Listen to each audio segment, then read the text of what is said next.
Welcome everybody to the first webinar of the year for Prozl. This is a Lazy on LinkedIn masterclass with the consultant coach Tanya Bhattacharya.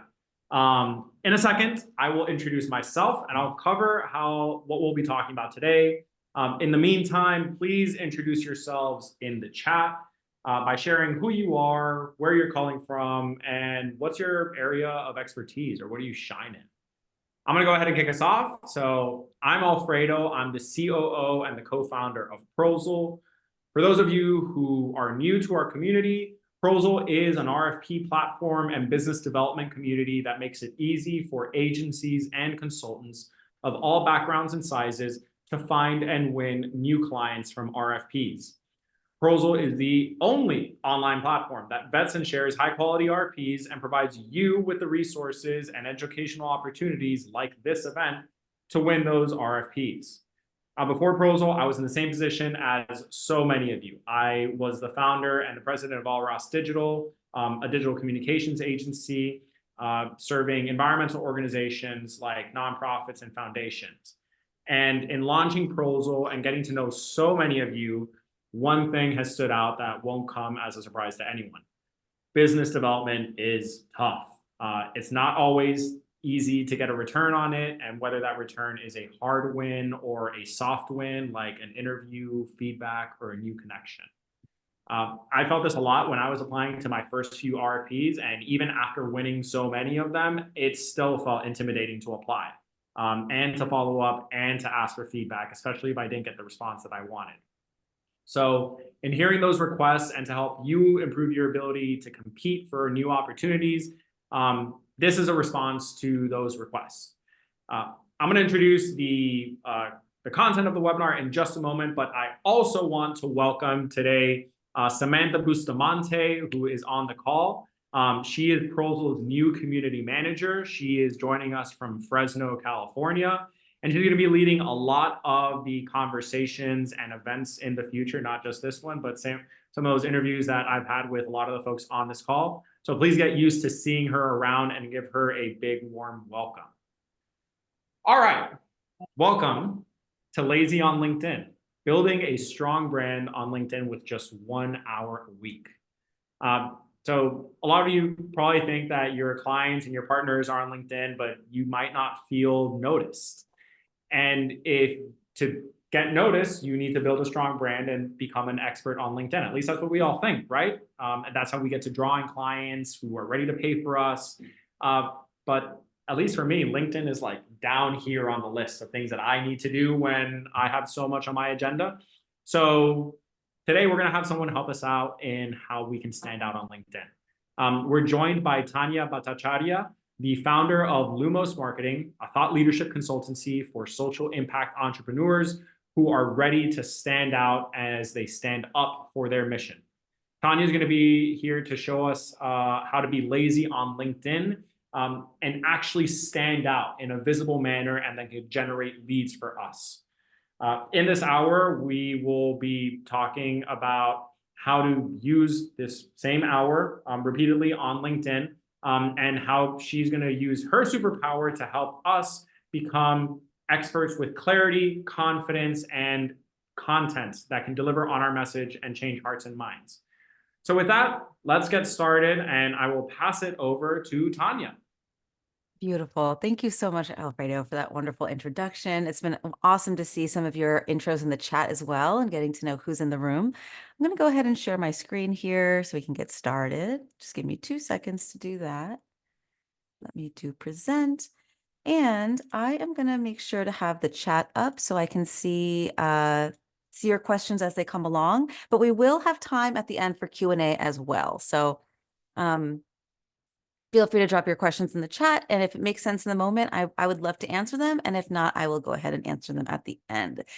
So really, I'm just grateful to be here. And I want to tell you a little bit about why I'm so passionate about LinkedIn. A lot of times when I tell people what I do, they're like, LinkedIn, really? And so I discovered the power of LinkedIn when I was an executive director at a nonprofit right before starting my own consultancy. And so the nonprofit I worked for was an addiction treatment program that served women and their families And in a lot of ways, as an executive director and a fundraiser, I was looking for and hoping for some of the same things we now look for as consultants, which is clients, referral sources, PR opportunities, just like brand awareness in our community. But when I think back to what those days looked like, they looked a little different than they do now as a consultant, but similar in that they'd start early in the morning, often with a breakfast with a potential referral source or a community networking gathering or a call from a colleague trying to place a client or patient in care. And they'd often end, after sunset with with whatever, right? Fill in the blank, a grant reception dinner, just trying to respond to all the emails from the day. But there were so many wonderful stories and, things to be shared throughout those days. Alumni dinners with women who had graduated our program 30 years ago. Um, just miracles. Miracles were happening every day. And so days were busy and yet so full of things that I knew if I could just get in front of my community, it would create a flywheel where more and more people were finding out about our organization, getting interested, building trust, and, sustainable resources would come as a result. And so I challenged myself to spend an hour on 1 hour per week on LinkedIn because of necessity. It's really all I could squeeze out of my calendar. Um, and during that hour, told myself, I'm going to share one interesting story. There's thousands I could probably share. I'm going to share one interesting story and really sit down and build the discipline to just get that out there. We were a small shop, we were a small nonprofit. We didn't have a marketing team, we didn't have a, PR firm. So we were being scrappy, right? A lot like some of us consultants, solopreneurs, one person shows kind of thing. And so I stuck that time on my calendar. I shared a story. And that same hour, I would send a couple of messages, LinkedIn messages to potential supporters, people who had been on my Excel spreadsheet to reach out to be potentially nurture into a donor or a friend of our organization, and just never did. But I realized a lot of these people were on LinkedIn, right? I would send a couple messages to past donors and just give them an update. I would leave a couple of comments on local business influencers posts. And what I mean by that is like the president of our local community foundation, just people who are movers and shakers in our world. And I always like to be very honest about this because it felt like nothing was happening. It felt very inconsequential, and it felt like, am I wasting my time? For about 4 weeks, I'd say, about 4 to 6 weeks, it felt like nothing was really happening. But things were happening, I just couldn't quite see them, and soon things started to change. After about 6 weeks or so, the proof was in the pudding. We started getting invitations to be in PR opportunities like the American Kennel Club, right? We had a therapy dog that I talked about, and the American Kennel Club reached out and said, "Do you want to be in our magazine?" Local corporate leaders reached out about sponsoring our fundraiser. We got organic referrals. And so when I left that job as a nonprofit ED to become a consultant, I remember thinking, and I laugh about this now. I remember thinking, well, maybe I won't be having to work so many hours a week anymore, and I can have more time for marketing. That wasn't the case. Just as busy now. But luckily, I had a tool and a practice, which was being lazy on LinkedIn, right? Or spending 1 hour on a week on the platform. And, again, that's because LinkedIn is a place to access movers, shakers, amplifiers, power brokers, B2B decision makers, the people who are putting together these RFPs that we respond to on Prozul. A lot of them are lurking. They're not necessarily sharing content. They're not commenting on your posts. They're not really like showing up in a way that makes it seem like they're there, but they are learning from you and building trust in your solution. And I have identified that from meeting them in real life and them saying, "Oh my gosh, I see all your LinkedIn content." I'm like, "Really?" And most importantly, being lazy on LinkedIn works because giving ourselves the grace and the permission to just do enough, to just come up with that one original thought, it lets our best storytelling emerge. It lets us nurture the people who are already showing up. And so that's why I'm excited about this webinar. And I see that you have all already started sharing the transformation you create for your clients. If you haven't yet put your information in the chat, I encourage you to do so that we can all get to know each other and perhaps find each other on LinkedIn, right? And stay connected with each other as well.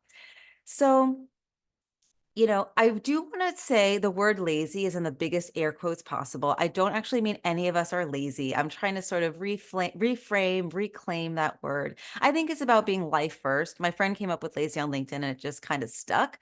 Um, so I just thought I'd say that as well. To set the stage, before we get into some of the meat of the learnings, I want to share about just some of the kind of folks that I love seeing get visible on LinkedIn, that I love speaking to. And please feel free to let me know if any of these resonate or feel familiar. And it's possible to be all three of these, really. Um, so people who are great, people for whom it's a wonderful fit to be lazy on LinkedIn is people that I would call an emerging entrepreneur. Maybe they have been thrust into a higher level of leadership. Like maybe they've just started their consulting firm, or they're just starting to take it to the next level where they're doing paid public speaking or launching a podcast or thinking about releasing a book or bringing on new team members, and they're realizing that they need to build trust as a face of their organization, but there isn't really a consistent strategy around that, or they're not getting traction. And also, it can feel weird to quote unquote promote ourselves. We can promote the work, we can promote the business, but when we show up on LinkedIn, it feels like we're promoting ourselves sometimes, and that can feel kind of strange. But what I always say is, when you step into the limelight, that light reflects back on your mission, right? Um, I also love to work with folks who are booked busy bosses in terms of they've grown their business, it's scaling so fast, they're full of clients, they can't take on any more clients. And so it feels like they don't have the time or the white space in their brain to really pull out and start to share their unique insights or their points of view. It feels impossible or overwhelming to get from behind the desk and onto, the stage, if you will, or LinkedIn. Lots of great ideas, lots of great stuff happening, but no habits to really turn those that was so cool moments into content. But they know that LinkedIn is a space where there are people, right? Where they can share their opinions, their expertise, and build that authority and attract relationships that can move the needle for them.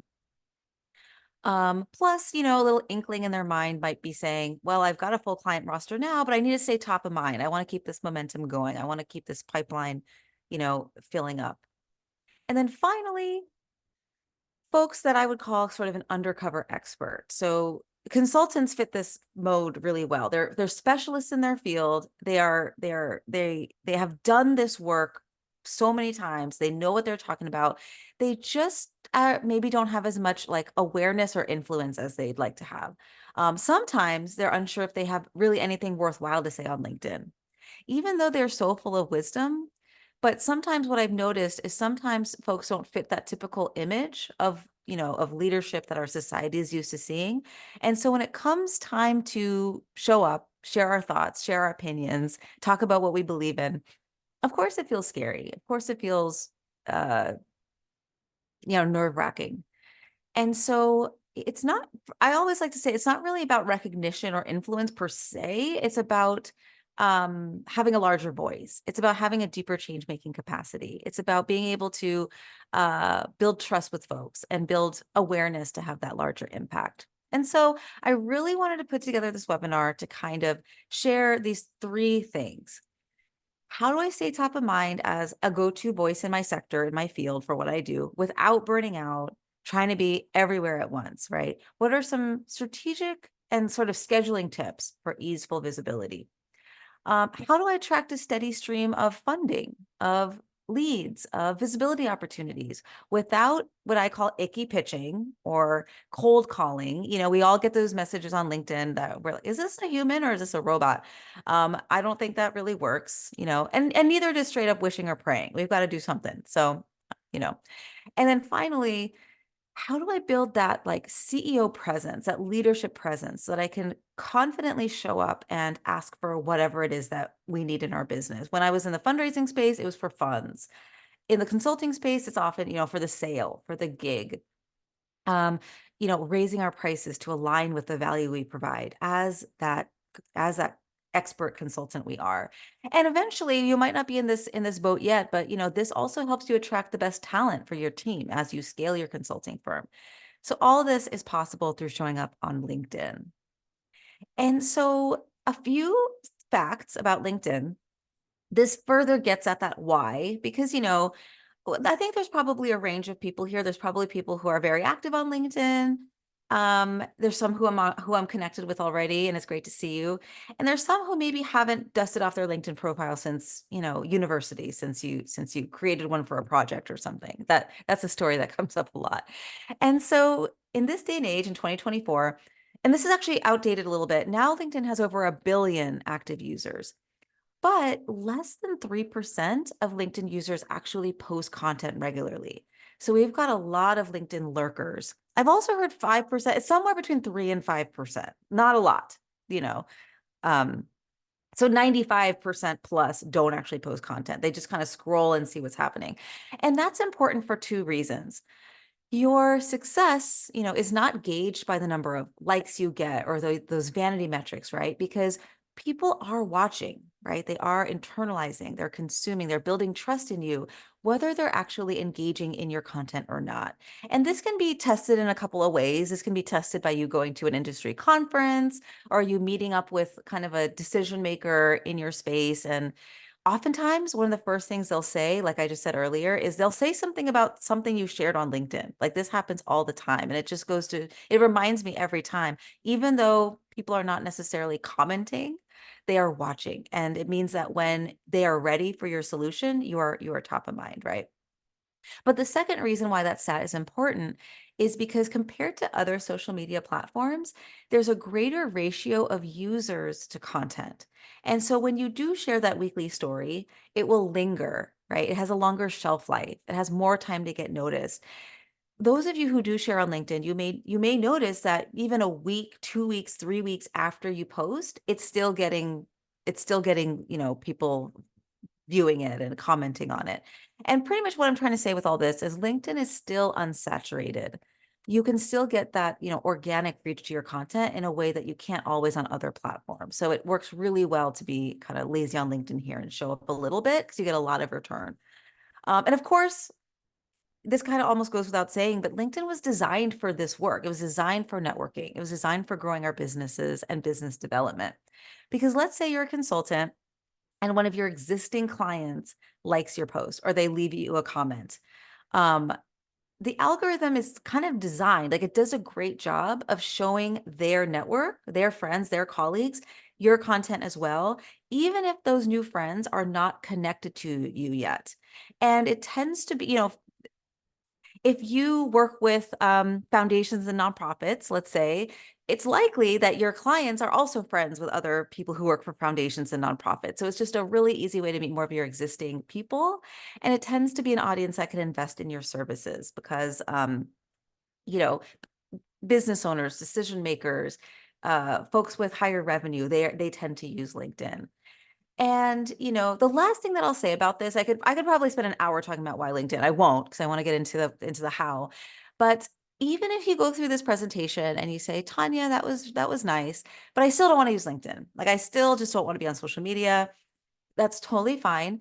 LinkedIn can still serve as your sort of digital professional homepage because you probably have a website, but if you Google yourself, generally your LinkedIn is going to be one of the top things to come up in Google because Google is LinkedIn is such a trusted site in the eyes of Google. And so even if you're not going to, show up with your content there, as you start applying to speak at conferences, as you send pitches to potential clients, as you send in your RFPs that you find on Prozul, right? People are probably going to Google you and your LinkedIn profile is going to come up when that happens. And so you just want a solid sort of presence on there for when that happens. You know what I mean? Okay. So we want to use LinkedIn. We don't want to be on the platform all day. So how do we marry the two? Like, how do we show up as go-to voices and credible consultants on LinkedIn in a lazy or let's say life first way? So I've got a 3-part framework. I believe that these are the 3 pieces we've got to have in place to show up in a way that just requires 1 hour per week because the things we're doing are so clear, they're so intentional, they're so actionable. They're flywheel type things. They build on each other. And so you need to have clarity, you need to have content, and you need to build community. So I'm going to break this down really specifically, including weekly to-do lists. So here we go. Okay. So the first part is clarity. And I think of this as like clarity in your brain, in who you are, right? What you stand for, who is your niche, who do you serve, and the deep yet specific value that you bring to the world. And I see from the chat that there is already some deep clarity here, right? Especially Regina, I hope I pronounced that right, specializes in capacity building for orgs, with an emphasis on strategic planning for nonprofits. Nathan is a marketing agency that for folks that drive social impact, nonprofit and government clients. So there is some clarity here, right? And how can we continue to deepen and deepen and deepen and deepen that clarity, right? Maybe it's not all nonprofits, maybe it's you have a focus on conservation nonprofits, you know. Anyway, it's that clarity in who your ideal perfect reader is, because when you don't have clarity, sometimes the things that happen is maybe your messaging comes out differently every time, or it's not clear. Like your messaging doesn't really get at the heart of what you do in a way that lands. Without clarity, maybe you're talking to too broad of an audience, right?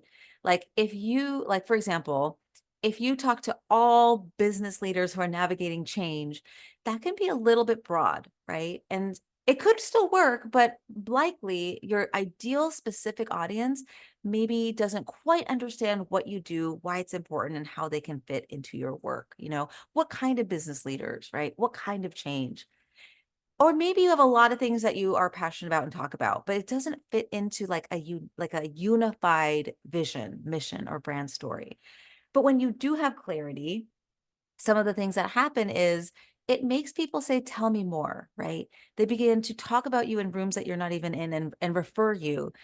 That clarity in your message and who you serve creates a flywheel where you don't have to show up as much because you are developing an audience of ambassadors who are referring you behind the scenes. You get a consistent stream of opportunities because it is crystal clear what you do. And of course, when you have established that that reputation where it's so clear what you do, oftentimes you can begin to charge higher prices because it's you show up as an expert and guide in that space. And so I wanted to share some, 3 strategic checkpoints to sort of gauge yourself against, to see if that clarity piece is there, right? And that, again, that clarity is important because it means every action that you take works harder for you. So the first piece is, are you in relation with your, inner chaperone, and are you confident in the ways you show up? I put this under clarity because one of the most common barriers that I hear is some version of, I'm afraid to hit post and get visible. Like I procrastinate. I take hours to write a post, wanting it to be perfect, and then it's never good enough, so we don't post it at all. And again, I count this under clarity. It might not be what you expected to see, but I have found that when we root ourselves in what we stand for, when we get really, really clear on what we do, and we have that confidence in who we serve, our inner critic or our inner chaperone starts to get a little quieter because we are working in our purpose, right? And we realize it doesn't have to be perfect or, quote unquote professional. Like we can just be ourselves. We can just be ourselves, showing up and creating community that way. And actually, I was talking to Alfredo yesterday, and he was telling me about Prozul's CEO, Tim, who has been sharing a lot of content about, like, he broke his leg, right? Or he experienced a loss in his family. And, that he's being him. He's being him, and he's showing up as a human. And that kind of content does really well on LinkedIn because even though, we're working in a B2B space, we're businesses working with other businesses, we're all humans at the end of the day.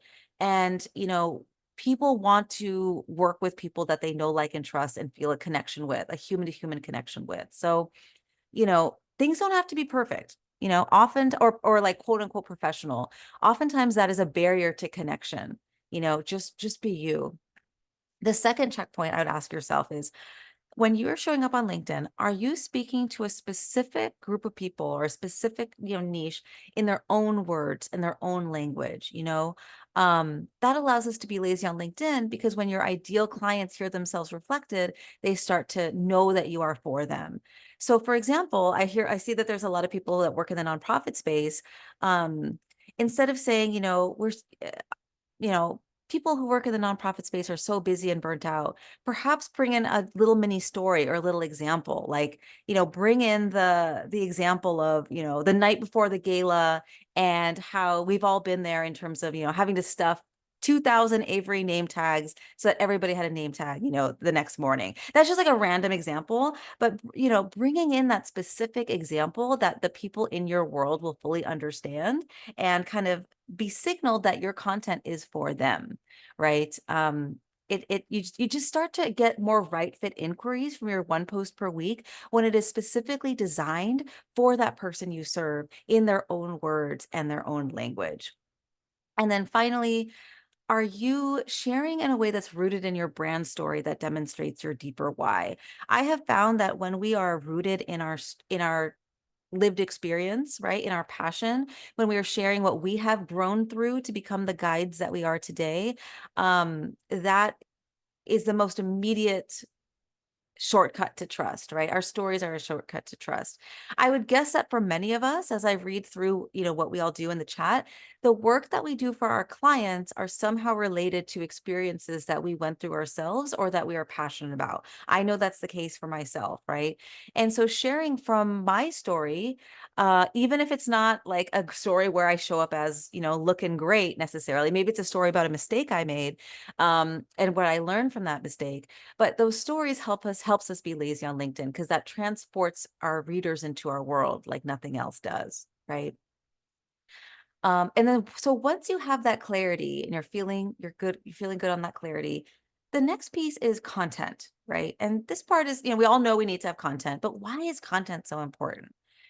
So when you're not showing up with somewhat consistent content, and again, consistent doesn't have to mean constant. It just there needs to be like some cadence to it. And I'm a big fan of the once per week. So when you're not showing up, your current clients, right? The people currently in your ecosystem, they know how amazing you are. Like they are like they love you. But a whole world of new potential supporters who are often just second degree connections away, right? These people who would be perfect fits for you, who are already friends with your clients, they're missing out on your awesomeness, oftentimes. And the world is, noisier and louder than ever. Many of us have heard this thing about the rule of seven, that your message needs to be heard at least 7 times for that message to land with people. And what's interesting about that is I wanted to I dug into that rule because it's kind of like we all know that rule, we hear it all the time. So that rule was actually created in the 1930s. So it was a group of film executives who were doing research to see, okay, how many times do we need to put this ad out to get people to see our movie? And they found that it was 7 times in the 1930s. So, 100 years later, now we have social media. It's just a different world. So I don't know what the number is, but it's probably more than 7. And so everybody here is wonderful at building relationships. I know you have coffee chats with other consultants. I know that you go to networking events and you have relationships. But because the world is so, I mean, just loud, I guess I'll just call it loud. Even when sometimes you are the perfect solution to what somebody needs, sometimes people just forget if you're not staying top of mind, right? And without that consistent content, it's hard to stay top of mind, for those moments when something happens in your potential client's life and they realize, oh, they need your services.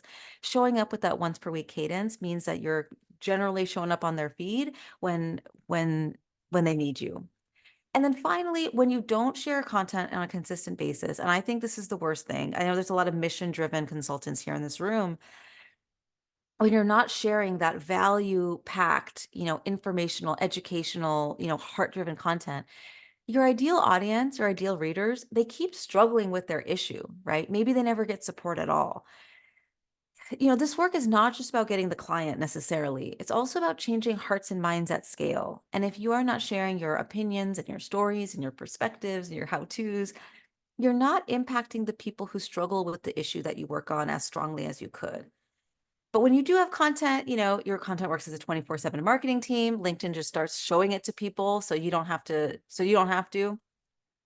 You educate and inspire at scale. One of the really cool things about this is out of all of the people who start to reach out to you and say, I want to work with you, or out of all the people who reach out to you and start to say, I really love your content, there's probably 10 or 50 or 100 times as many people who also like are in your world and who feel that way and just like haven't told you yet. And, maybe one of the most important things about content is that when people eventually hop on a discovery call or a sales call, when you submit that RFP and people hop on that and they hop on that call to see if you're a fit and you've been showing up with content and they've been seeing your stuff for weeks or months, oftentimes they're already in. Like you don't have to sell them on what you offer because they already trust you through your content. Your discovery calls become fun and easy, kind of like you're talking to a friend, right? And so content is a foundational piece. And so if you're only going to show up once per week, you do want that content to really prompt people towards your work, towards action. And so here's 3 checkpoints that I want you to ask yourself. So one is, are you painting a picture of a visionary outcome that your ideal client can enjoy if they potentially work with you, right? Or are you just sharing features and benefits? So we are so in the trenches of the work that we do that we sometimes get stuck talking about how many modules our group coaching program has, or like how many hours of our time that your grant writing clients get, or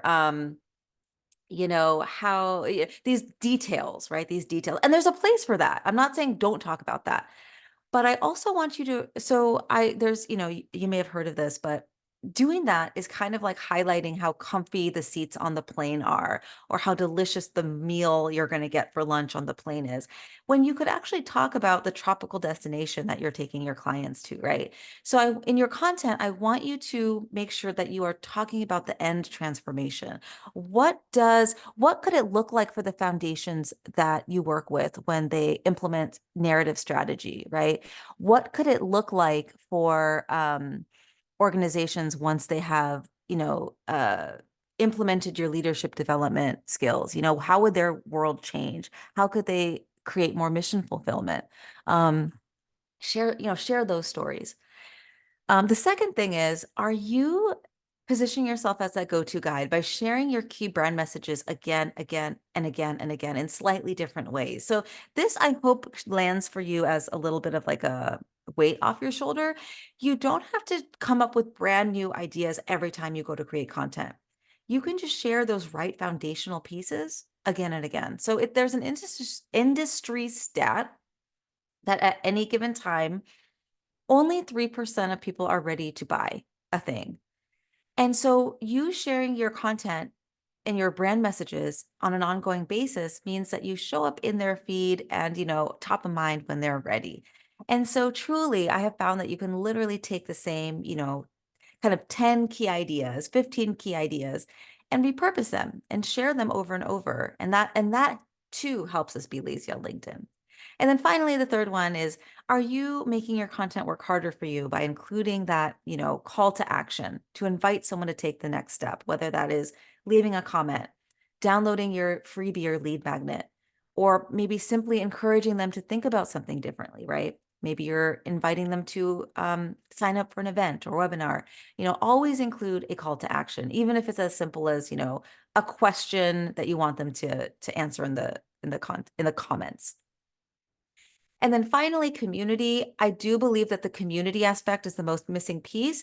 Usually when people feel like they are really, showing up, doing the right things on LinkedIn, but they're not quite getting traction, it's often this part that's not being done.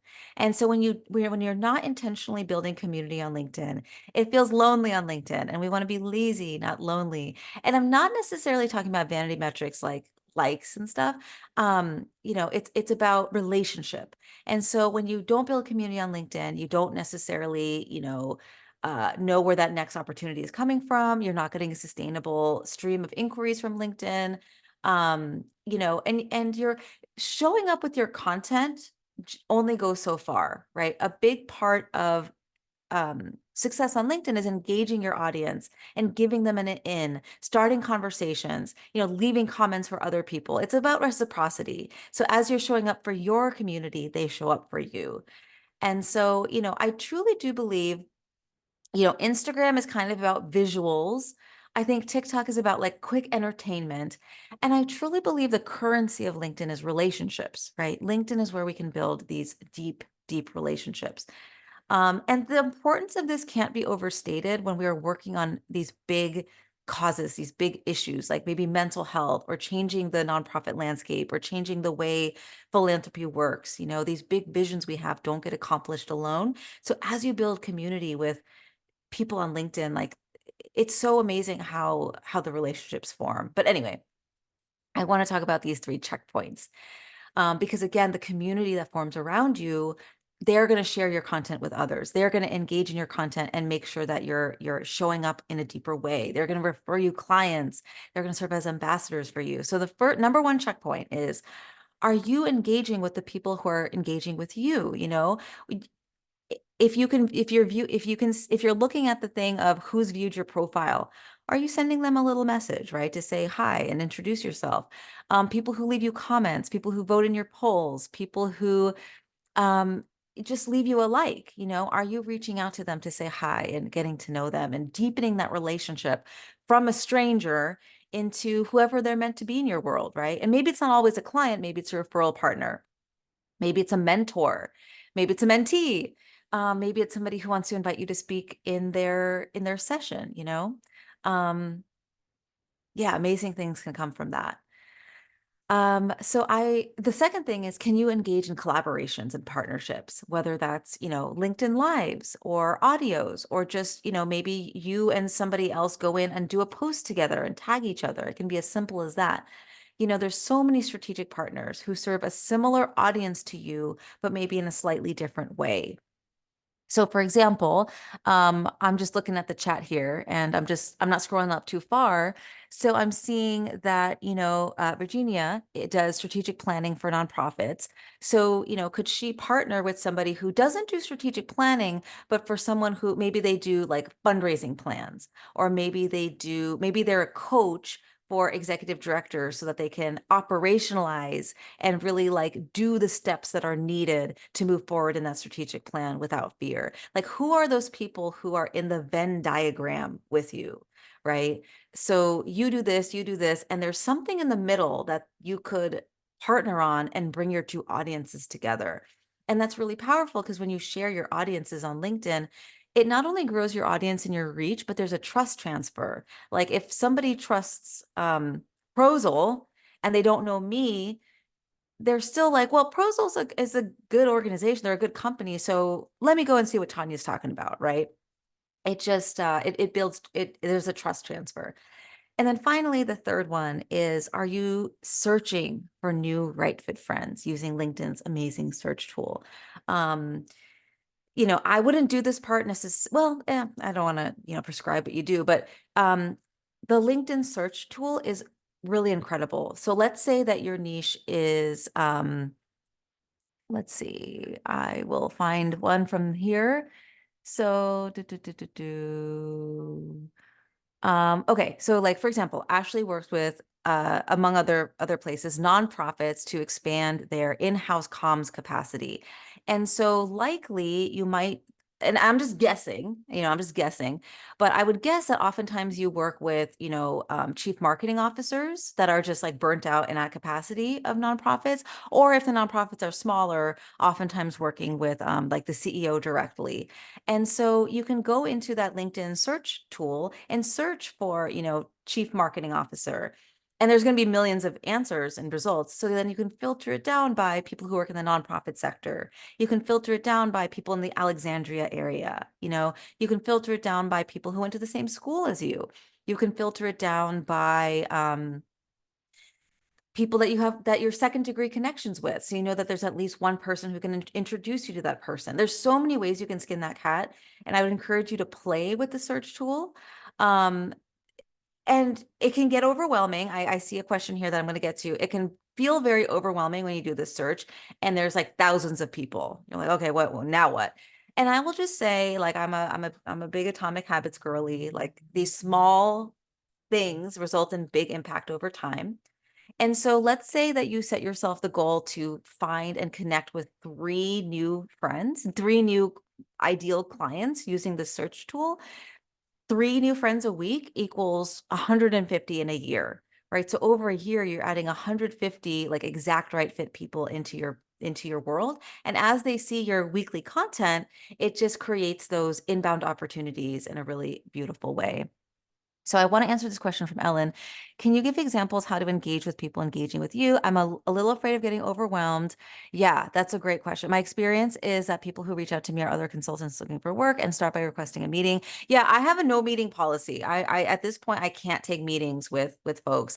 LinkedIn does have an audio message tool, and so if somebody does appear to be a consultant that's kind of in that Venn diagram where they work with individuals or nonprofits or entities, businesses that you think they could potentially be a good referral source for you, I like to use the audio message tool and go back and forth directly on LinkedIn. And that takes less of my time than having a one-on-one meeting, which is helpful. Um, and and I actually what might be helpful is if I get into this piece where I talk about what to do because I see that we are kind of I always have more to say than I have time for, which is a kind of a golden problem to have. So how do I not get overwhelmed when there's so much opportunity and so many options, but you're telling me that I just can spend 1 hour? Like, what does that actually look like? Because, yeah, I think it's just about, okay, so this is what I want you to do. I want you to schedule a 1 hour block on your calendar, maybe even before we get off this call. Get that 1 hour block on your calendar. So for many, many years, my time was Wednesday morning. Wednesday morning is not a magical time for any reason, but it's magical in that I stayed consistent to it. Pick a time you can stay consistent to. And then these are some of the things that you can do. So, this is a direct quote from my client who is a nonprofit CEO. So she said her goal was I want to be invited to interesting gatherings, panels, and referral opportunities that I can't even imagine.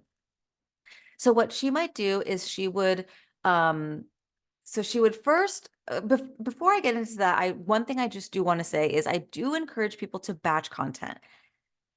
We're in January, you may have started meal prepping or healthy meal prepping. So content batching is like meal prepping, but for your stories. So I like to write at least 4 posts in one sitting, and that's for a couple reasons. Batching helps us tell a more cohesive story. It helps us save time so that we're not task switching. We're sitting down with the intention to write stories, and then we have a library to come from. And I'll just stick in the chat really quick. I'll put this later as well. I have a free resource I want to share with you with 14 prompts that can help you kind of batch content. But back to this to-do list. So this would take her about an hour. She would post a piece of content that she created during her batch day that would highlight maybe some inspirational stories from her nonprofit, you know, or she might do a post that's amplifying her current collaborations, right? Because so many of us, we do collaborations, we have partnerships. You could do a post where you tag all of your referral partners. You could do a post where you tag all of your clients and lift them up, and tag them, of course, with permission. But that each of these clients have their own influential audience. So as you tag them and lift them up, it's a great thing to do just from a human perspective, but it also from an algorithm perspective expands your reach with new people. So she'll do that. She'll respond to the interest from last week, meaning she'll go to the post that she posted last week and she will engage with the people who engaged in that post that it makes sense to reach out to. And that is one way that we can decrease the overwhelm. As you do this, you start to get clear from looking at people's profile who you vibe with, who you think you might enjoy working with, who it makes sense to reach out to, who it seems like they work with a aligned client base to you. You don't have to reach out to everybody, and I don't think you should reach out to everybody. Over time, you begin to be able to discern, okay, and it's a little bit of a gut check sometimes. It's less of a science and more of an art, I think. But you'll start to identify, okay, these are people I can see myself building a real working relationship with, not, a transactional one, but a real relationship with. Let me engage with just these people, right? Because there's some potential energy there. Um, Then she might leave 5 thoughtful comments on other aligned people who already have the audience you're trying to be in front of. So let's say you work with foundations, you might leave a comment on something that Darren Walker, the president of the Ford Foundation, says, leaving comments and engaging with the people who are already established thought leaders in your field is a great way to kind of expand your reach and get in front of new audiences. Um, and then lastly, she might do a quick search for something like podcast host, or, let's say she wants to speak at a certain conference. She might intentionally go and connect with all the people who spoke at that conference last year, right? And so over time, as you build these connections, build these relationships, often you don't even have to start pitching yourself, because your content does the work. You bring the community into your world, and then your content sort of educates them on what it is that you do. And so this honestly can take an hour. If your post goes, generally I will see that most posts have something between, 10 and 30 comments. So, over time you might see that grows. One week, you might have a post that does really well and gets, hundreds of posts. It might take you the whole hour to go through and see who posted. But it's time well spent, because I think of LinkedIn as like almost like a 24/7 conference that you can go in and out of, and your content is sort of like your booth. And so all of the people who are engaging in your content, like those are people you want to engage with back. And so I will just answer your question from earlier, Ellen, by saying you don't have to engage with everyone. And I think the easiest way to engage is to simply send a message that says something like, "Oh, thank you so much for, engaging in that post," and then saying a little something about the post. If you did a post about, let's say, a how-to, you might ask them a question about, what they learned from the post or what they took away from it. Or sometimes you might even just want to say, like, what are you excited about this quarter? What are you getting into this quarter? It's kind of just about building enough relationship to get a feel for that person and getting a sense of, do I want to continue this relationship? So another sample to-do list. So this was a consultant who wanted to be seen as a authority in their niche so they can raise their prices. And so this is what they might do. So they would post their content from a previous batch day, but their content would really follow prompts to highlight her expertise and really show up as an authority. So that might be posting a case study. That might be sharing a story about a really unique situation that she was able to support her client on. That might be sharing a poll on LinkedIn to get feedback on a trend that she's seeing in her current consulting clients, along with a little mini post about her insights about that trend. Then she would look at her post from last week. She'd respond to the interest. You know, um, Another habit that they might do is to ask a previous client for a LinkedIn recommendation, each week. And then finally, they might do some kind of a gathering. So it might be a 15-minute LinkedIn Live, some kind of consistent thing where they're fielding questions from their audience so let me give an example. I think this might help for an example. So I had a client who's a fundraising consultant for nonprofits, and she had a monthly LinkedIn Live. She didn't do this every week, but like the first Wednesday of every month, let's say, she had a standing LinkedIn Live where she invited fundraisers, to this LinkedIn Live so that they could make thank you calls to donors together. And she was literally on mute. She was just on mute, and she was just like on the phone. But it created a space where she could invite people and kind of become known as this person who created this space for fundraising, for fundraisers to be able to do something that's been on their to-do list forever. And so when the folks needed help with what she offered, she was top of mind, right? So what is kind of a activity that you could maybe do on a consistent basis? Um, just very quickly, this was the client of a mental health tech company. And so these are some of the things that she did. She batched content that she repurposed from her investor deck. She shared stuff from her PR articles. I do want to say LinkedIn is like an amplifier. So don't be afraid to take the things you already have in your media kit, in articles you've been interviewed for, and just kind of share pieces of them to get in front of people. She'd respond to last week's interest. She would, find and connect with exact right people. In her case, those were like angel investors. I don't know if that would be as applicable for us as consultants. But, again, if she connected with 2 angel investors every week, in a year, that's 100 people, right? In your case, that might be nonprofit EDs. It might be, foundation. It might be board chairs, people who you're really wanting to connect with. Finally, she'd send a few DMs thanking her current investors or partners, sending a little personal update. And what I have found is sending messages on LinkedIn is really powerful because people tend to be able to really see that message versus an email drowning in their spam folder. I saw a stat that LinkedIn email is 300% more effective in terms of like cold outreach versus an email, right? You tend to get a more personal response. People are less gate kept on their LinkedIn's themselves. So I know I'm coming up at time, and I want to leave at least 5 minutes or so for Q&A. So I just want to kind of end with this. Um, yeah, I want to end with this. So what I have shared is somewhat simple. It's not rocket science, I guess, but it's not necessarily easy. So I want to share a couple of pieces of advice. I want you to protect that hour per week because you're going to be tempted to schedule over it for that client buyer. But this can become sort of a lifeblood of your consulting business if you want it to be and get those sustainable streams of opportunities. So I want you to protect that hour.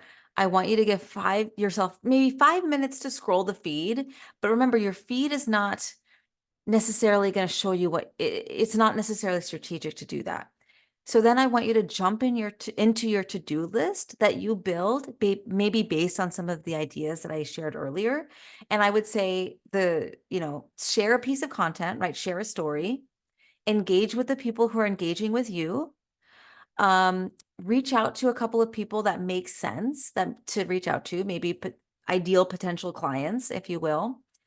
And um, and I want you to celebrate your wins, right? This is my favorite piece of advice. Like give yourself a little treat, get yourself a little gift when you hit a milestone, like when you have connected with 20 ideal new prospects that you found on using the LinkedIn search. Buy yourself a little something, And I will also say batch your content. It makes it so much easier because then you don't have to come up with brand new stuff every time. And so I will answer that question, Ellen. I'll just say, I think these prompts will be a helpful way, and I'll drop it one more time in the chat to get started on batching content because it'll give you some of those ideas. And I will also say, if you want more, there's only so much I can fit in an hour. I wish I had like a whole day with you. I would encourage you to check out my podcast, which is called the Campfire Circle Podcast. It's all about storytelling, thought leadership, on LinkedIn specifically. You can find it anywhere that podcasts are found. And we're now in the Q&A section, which is very exciting. And Peter, thank you for that lovely note. I really appreciate that. And Ellen, as far as a recommendation, so I like to use Notion. I have a content calendar inside Notion, and it looks like a calendar. And in every little box, I have I just put the content that I'm going to write. I write the content there. I attach the picture. So I use Notion. You can use any kind of project management tool, Asana, ClickUp, Excel, Airtable. You could use Google Docs, whatever makes sense, for you, and keep it simple, right? Keep it simple. You don't have to necessarily go with something like ClickUp or Asana as you're just getting started. Just use Google Docs, right? And just write out the post, attach the picture, and go from there. And this is my favorite question of all time. And I should probably just incorporate this into the presentation. And I could talk about this for an hour and I won't. So post as you. The short story is post as you. If you're a consultant, I would post as you. And the reason for that is, and yes, you can use later.com, and LinkedIn does have a native scheduling tool. I just want to say that as well. So let me not get too philosophical here. But what I will say is people want to do business with other people. They want to know the humans behind the company. That is why companies like Nike and Apple and, uh, Allstate, whatever. Why these big companies hire spokespeople and spend so much money on crafting brand personalities. They know that when they show up as a human, their ideal clients will have more of a connection with their company and buy more, right? And have more brand loyalty. This is one space where consultants and coaches and service providers have an advantage over these big companies because you are already a person. You're already a human with stories and perspectives and a face and ideas. And so when you show up with your personal content, it builds trust in a more powerful way than it could ever do if you're showing up with your company page. Company pages can be great if you have more of a team. Like if you have a team of 3 or 4, then then your team members can start sharing things on your company page and you can share more about stuff there. But especially if you're a solopreneur, especially if you don't have a team yet, I would double down on your individual profile. You'll get more engagement. You'll build trust faster. People will be more willing to accept your connection requests and engage with you. And it kind of just comes down to time. We don't have, if you have all the time in the world, do both. But I think all of us are limited on time. And so I would focus on your individual page. You will see more quicker results from that. So I would start there. I'd start there. I hope that answers that question. Tanya, this was Yeah. amazing. This was definitely one of the best, I think, webinars that we've done. There was so much useful information. I think we could even just do a follow-on because I have questions now that I want to ask as well. But I'm glad that everyone was able to join and stick to the end of the hour. Like I said, I think you're gonna see a lot of these people posting on LinkedIn a little bit more. You're gonna see some downloads on those prompts. I love that. Everybody, thank you so much. Let's give Tanya just a huge round of applause just for her awesome presentation. So many useful tips in here. Thank you all for attending in the middle of a Tuesday. Before we wrap up, we're always looking to just be better about the events that we offer and improve as speakers ourselves. So as you're logging off, please complete the survey that I'm dropping in the link here. You'll also get pushed to a survey once you close up the present or the Zoom. Again, this is going to help us improve future events. It's going to help us do better in terms of the content we deliver and help us become better speakers. Otherwise, please keep an eye in your email. We're going to be sending out the links that Tanya shared to those prompts, as well as the recording and the slides to this presentation. And if y'all have any questions or anything that you want to ask, feel free to drop us a note. Tanya, do you mind sharing your LinkedIn? I don't know if you have that handy. Yeah, absolutely. I can pull it up in 2 seconds. And if people are still are willing, maybe everybody can drop their LinkedIns in the chat if you want to, and then we can kind of all stay in touch with each other as well. So here is my LinkedIn.